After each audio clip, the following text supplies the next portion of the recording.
Го поздравуваме премиерот. Веднага уште во текот на оваа недела нека се озве затоа што лутината на поединци, јас сум највоздржан од сите тие.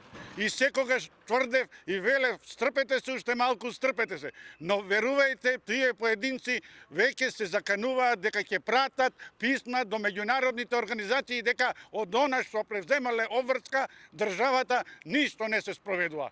Нека повели со силината на аргументите ќе му дадеме да смени најмалку 20 судии, да смени обвинители кои не се јавиле под допрен глас, кои не реагирале по поднесена кривична пријава, да смени од надлежни комисии, установи, инспекции и МВР кои не реагираат. Ништо се уште не функционира во Република Македонија.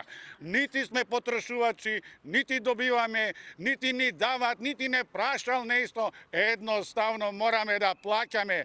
Што да платиме?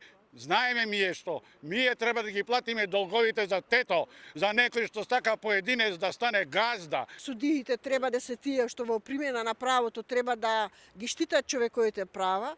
А на моето судење на рочиште судијката, и пошто не сакав да го потпишам записникот кој не беше веродостоен, она што го изјави судијата не го внесе во записник, јас одбив да го потпишам записникот, што е мое право. Во тогаш судијата Бајалска се изнервира и ми викна полиција.